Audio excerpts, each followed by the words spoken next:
Sindhu Bhairavi promo சிந்துவை பார்த்தீங்கன்னா arrest பண்ணிட்டு போகிறதுக்காக வந்திருப்பாங்க. எவ்வளோ தடுத்து பார்க்குறாங்க. சிந்து வந்து தப்பு பண்ணியிருக்காங்கன்ட்டு ஆதாரத்தோடு நாங்கள் நிரூபிச்சிருக்கோன்ட்டு அரெஸ்ட் பண்ணி கூட்டிகிட்டு போகிறாங்க. அன்னபூரணி ரொம்ப கவலையோடு இருக்காங்க. சிவா, என்னப்பா நடக்குதுங்க?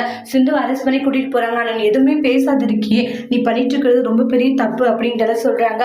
அக்கா, என் பிள்ளை என்னக்கா தப்பு பண்ணா? அவளை ஒரு தப்பு பண்ணல. நீங்கள் தான் அந்த சிந்து பேச்சு கேட்டுட்டு ஓவராக பண்ணிக்கிட்டு இருக்கீங்க. சிந்து நல்லவன் நல்லவன் சொல்லிட்டு இருக்கீங்க. அவள் எங்கக்கா நல்லவ? அவள் கெட்டவன்ட்டு ஆதாரத்தோட நிரூபிச்சிருக்காங்க. ஆனா அப்பயுமே வந்து நீங்க அவரை நம்புறீங்க இல்லக்கா அப்படின்ட்டு எல்லாம் சொல்றாங்க. இங்க பாரு மகா, எல்லாரையும் ஒரே மாதிரி பாரு. இங்க பாரு, உன்னுடைய மருமக தானே சிந்து, ஏன் அவளை நீ ஏத்துக்க மாட்டேங்கிற? ஒரு காலமும் நான் அவளை ஏத்துக்க மாட்டேன். ஸ்னேகாவை தான் என்னுடைய மருமகளா ஏத்துப்பேன். ஸ்னேகாவை தான் இந்த வீட்டை மருமகளாவும் ஆக்குவேன்றாங்க. அது ஒரு நாளாவும் நான் இருக்கிற வரைக்கும் நடக்காது அப்படின்னு அன்னபூரணி சொல்றாங்க. சிந்துவை நீ ஏத்துக்கிட்டு தான் ஆகணும் மகா. நீ நினைச்சாலே நினைக்கலன்னு அதுதான் உண்மைன்றாங்க. அதை விட்டுட்டு அனாவசியமா இது மாதிரி எல்லாம் நடந்துக்கிட்டேன்னு வச்சுக்கோங்க, அப்புறம் நடக்கிறதே வேறன்றாங்க. நானும் பூனா போட்டேன்னு பார்த்தா ரொம்ப தான் ஓவர போகிறேன். இப்படியெல்லாம் நடந்துக்க உனக்கு அசிங்கமா இல்லையா மகான்றாங்க. ஏற்கனவே சிவாவுக்கு கல்யாணம் ஆயிடுச்சு. ஆனால் அதை விட்டுட்டு நீ இன்னொருத்தி இந்த வீட்டுக்கு கூட்டிகிட்டு வரணும்னு நினைக்கிறியா? அதெல்லாம் எவ்வளோ கேவலமான ஒரு எண்ணம் தெரியுமான்றாங்க.